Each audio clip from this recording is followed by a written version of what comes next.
יש אישה שהיא עצמאית, כרגע כל העסק תלוי בה. היא עובדת כמו חמור, ועכשיו היא אומרת, וואלה, אני רוצה עכשיו להיכנס להיריון. והיא עובדת בעומס מטורף. אנחנו לא יודעות מה המצב הכלכלי שלה, גם.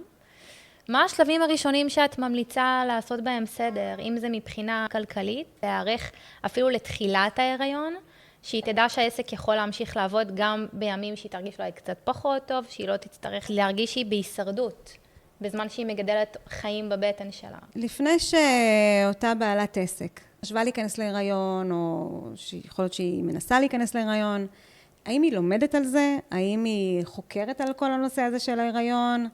של איך נכנסים להיריון, מה צריך לעשות, מה מצפה לה בשלבי ההיריון מבחינה גופנית? כן. כן, נכון. אותו דבר גם לגבי העסק.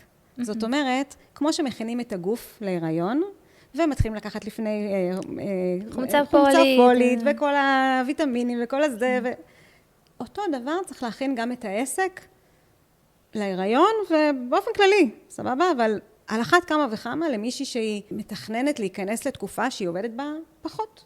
הרי בסוף זאת המטרה. נכון. שהעסק ישרת אותי כשאני אצא לחופשת לידה, וכשאני אהיה אימא, ונכון, אנחנו לא יכולות, אם עד היום אני משרתת את העסק, כשאני יוצאת לחופשת לידה, אני רוצה שהעסק גם ישרת אותי. נכון, ברור.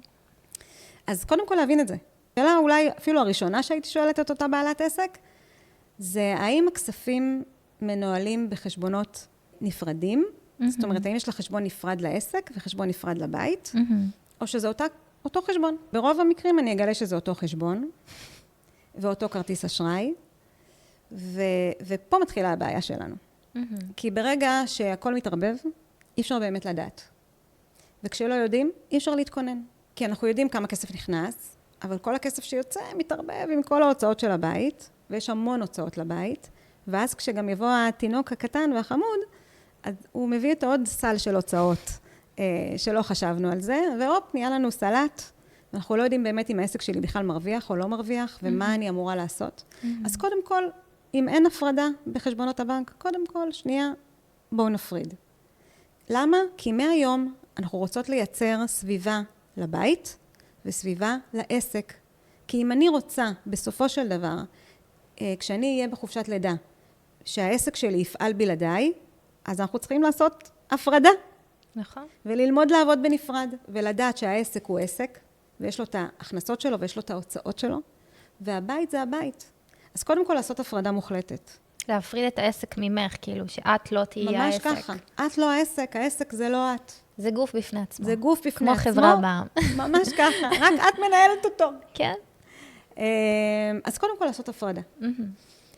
הדבר הבא שצריך להתחיל לחשוב עליו, זה כמה כסף הבית צריך ממני כל חודש. להתחיל רגע לחשוב כמה כסף אני צריכה להעביר כל חודש, פעם אחת בחודש, כמו משכורת. מהעסק הביתה, כדי שהבית שלי יחיה ברמת החיים שאני רוצה שהוא יחיה.